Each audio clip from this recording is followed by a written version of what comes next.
if you want to knit these back and forth and not in the round, for whatever reason, we're going to pause right here after we've knitted the the sole and begin the upper part of the clog. So we're on page 3 at the section where it says begin the upper part. I'm going to change my colors here. And just to note, the way I do that is super simple. I just make a loop and then I put my index finger and thumb up through the middle, go down around the outside, and then it, makes one of those like half hitch where it cinches. It's not a half hitch, but you know what I mean.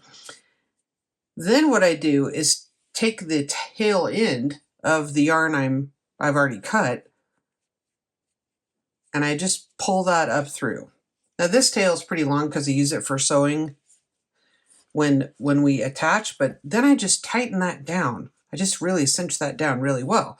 Then I've got, I have this tail and I've got the tail of the colored yarn that I'm attaching. I just kind of pull all that to the back and then I'm ready to begin knitting. So where it says change color here for 2 color clogs, I'm going to go ahead and knit that row. Just knit that plain, just like it says.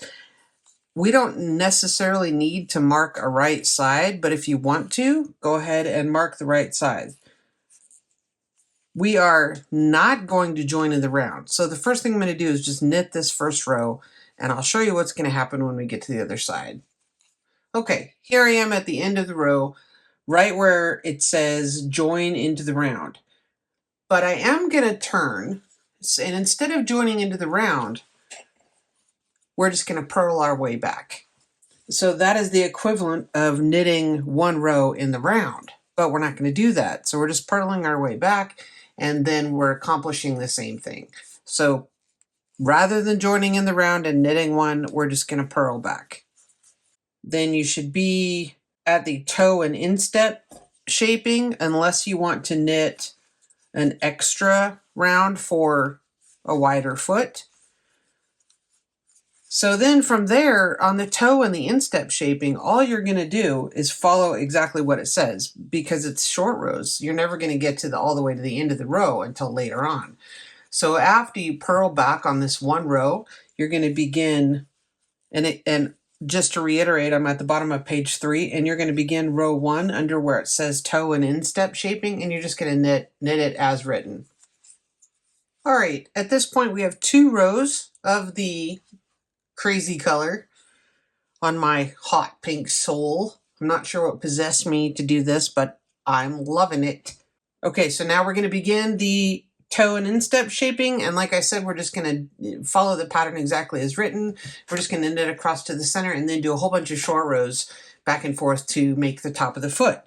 So you're going to continue doing this as written until we get to the section of the pattern on page 4 that says next step. Then we will depart slightly from the pattern. I'll show you what mine looks like shortly. All right, I have nearly finished the top of the foot with my crazy scrappy additions after I ran out of yarn and lost at Yarn Chicken. However, so now I'm on page 4 and I'm at the part where it says next step.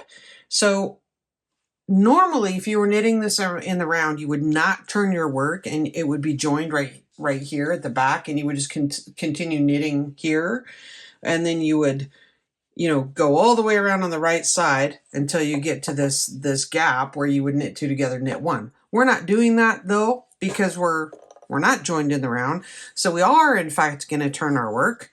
So we've just finished on the right side here. We are going to turn our work because we're knitting flats, and we're going to purl our way back and close the gaps along the way. So every time you've done a knit 2 together or a purl 2 together, you were going to close those gaps. So we're going to go ahead and slip the first stitch as normal and just purl your way around. And if you come to one of those gaps, and you will, we're going to come to a gap when we purl our way back around right here, 3 stitches before the end, or however many stitches for you, depending on the size you're knitting.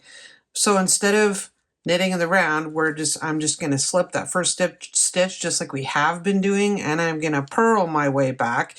And when I come to the gap toward the end of the row, I'm going to purl 2 together and then purl to the end of the row. Okay, you can tell here's the gap where I turned my work before. So I'm just going to purl these 2 stitches together to close that gap. And then I'm just going to purl to the end, the last 2. And then I'm done with the top of the foot and ready to change to my cuff color, which is this startlingly hot lotus pink, which, yeah, Franken slippers for sure. And on that note, what I want to say is all these spots where I tied together scraps, I'm not super worried about that. I'm just going to weave in the ends and it's going to felt and mush together and it's going to be fine. So I'll take a few minutes and half of Netflix to weave in all of those ends before I do the felting process. All right, so I've trimmed my Franken yarn and I'm back to my held together cuff color. So this is going to be super easy as well. The only thing that I want to note here is because you want garter stitch and we're not knitting in the round, you're just going to knit or purl, whichever row you're on, the front or the back, so that you end up having purl bumps on the right side of your work. So the purl bumps need to be showing for this, with the exception of this first row. So we're joining the cuff color and we're just going to knit 1 row. The instructions say knit 1 round, but for us, we're doing back and forth, so we're just going to knit 1 row. And then we're just going to knit until we have 5 more garter stitch ridges. And then we're going to have to knit an extra row, and I'll show you why in a moment. Okay, if I were knitting in the round, this would be the end of the cuff. When you've knitted the first row here, and then you have 5 ridges, purl ridges.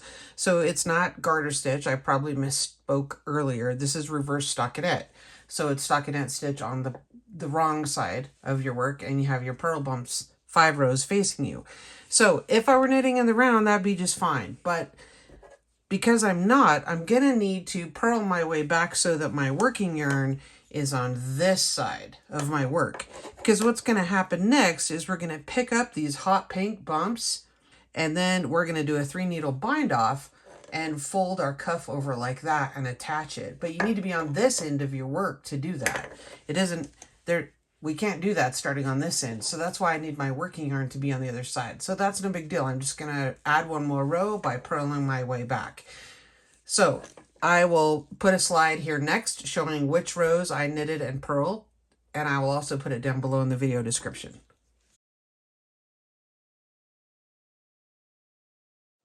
Okay, I'm going to interrupt myself here just a minute to point out my lovely shiny new ChowGoo pointy size 13 needles, because the mail just came while I was filming this, so I decided to change my needles, particularly during the point where I'm going to be picking up the bumps down here.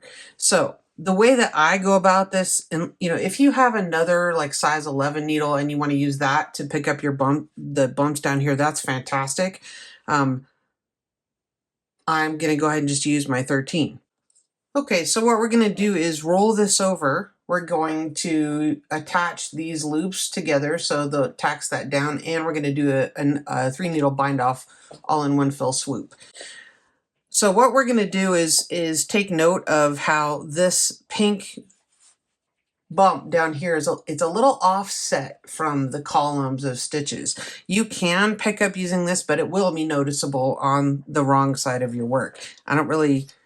It's not a big deal. I just don't like it. So I'm just going to go ahead and pick up the next pink bump, the pink purl bump down here, put it up on my working needle, and then I knit those 2 stitches together. And then I will do a bind off once I get another one going. So again, I'm going to pick up the next pink bump. I'm going to put it on the left-hand needle, knit those 2 together, and then I'm going to bind off. Okay, I'll show you that one more time. Pick up the pink purl bump, pink purl bump. Knit those 2 together and bind off by lifting the first stitch over the one you just made. Okay, last time. Pick that up, put it on the left-hand needle. This, you can, I I do mount that stitch correctly, but it's not a big deal if you put it on like this and knit them together. It's not that big of a deal. Like I said, these are very forgiving. It's all going to felt together. It's all going to mash together. Knit these two together and bind off. Let me show you something I just discovered. Okay, so let's take a minute to notice how I was showing you. So I was picking up this purl bump and I was putting it on the left-hand needle, switching the stitch orientation so it would be just like 2 knit stitches together. And then I'm going on the left side of the pair of stitches and doing a regular knit 2 together. Okay, just like normal, right? And doing that puts the working stitch on the top and the purl bump on the bottom, if you'll notice that. And then I do the slip over bind off. Okay. However, it's faster and seems more intuitive to grab that purl bump with your right hand needle and then swoop on up, grabbing your stitch off the left hand needle and then knitting them through the back loop as if it were an SSK. And then binding off. Now, if we do that, the only thing what changes is that this purl bump ends up on the top, because that's the first stitch you pick up, and that ends up on the top of our knit 2 together, which is a slip slip knit really. And I don't think that matters because, like I said, it's going to felt together. But it seems a little faster and more intuitive to just swoop that up, grab that, and then manipulate the left-hand needle underneath. You do what works best for you. Okay, I'm finished knitting all those together and binding off. So now I'm just going to leave myself a big loop here so I can take the needle out. Then I'm going to leave probably 6 to 8 inches of a tail because I want to have enough. I realize that's more than enough, but I want to have enough. I'm going to draw that through, and then I want to have enough to sew this together with. Okay, what I like to do is just join up the cuffs right here first, just the top part, the rolled cuff, and then I will continue on down to the sole, going through my colored middle section. But if you'll notice, the yarn comes off the bottom of the cuff here. And so I'm going to go straight across to the bottom of the cuff on the other side. I'm just going to mattress stitch this together with my long tail that I left. And I'm going to go, it's a roll. So I'm going right now, I'm just going on the outside, the side that's closest to me of the roll. And I go through a purl bump on that side and through a purl bump on this side. There's nothing super scientific here. I'm just going to mattress stitch this whole thing together all the way around the roll. And then I'm going to come back. Here, I'll show you. I'm going around.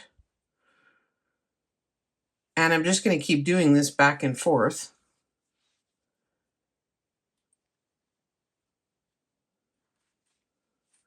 And I'm going to come back.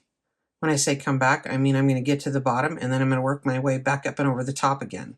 So basically I'm doing it twice, which probably isn't super necessary. It's kind of just what I do. I'm just farmer fixing this together. You know, just figure it out as you go along. I don't want it to be super bumpy and puckery because that would be on the back of my heel and maybe not super comfortable. So I'm going to do some minimal back and forthing on my second pass. Then when I get to this end, I'm going to tack down the bottom of my cuff pretty well. There's a knot right there. I'm going to kind of poke that to the inside. Then I'm going to come right down and stitch these together because I have some of this hot pink in the other colors that I used, and these are Franken slippers. Now, if I were doing solid colors and they were two-tone, like this was, you know, one solid color and this was a solid color, I would do just what I did on the cuff, but then I would take the color that matches the body or the color that matches the top of the foot, and I would use that to sew this little section, and then I would continue on. But I have Franken slippers going on here, and so it doesn't really matter. I'm just stitching it up. Because this is a felted project, it's very forgiving. It can look super disheveled right now, and it will turn out just fine. Trust me. Okay, when you get to the end here, you can make a choice. I have another really long tail right here that I had left with the intention of sewing this all down together. So I'm going to go ahead and take this bit and weave it. I'm not going to weave it into these purl bumps here because we're going to use those to attach the second sole. So I'm going to weave it in to the purl bumps in a different row. Not the very first row, but maybe the second one. And I'm just going to go in and out of some purl bumps. And there, you don't need to tie a knot or anything. It'll be just fine. This yarn is grips itself well enough that it's not going to go anywhere. Okay, now I'm going to refer you back to the original playlist for mattress stitching this all together and doing your outer sole. So that's it. If you have a bunch of ends like me, you can start weaving those in, but that's how I knit them back and forth.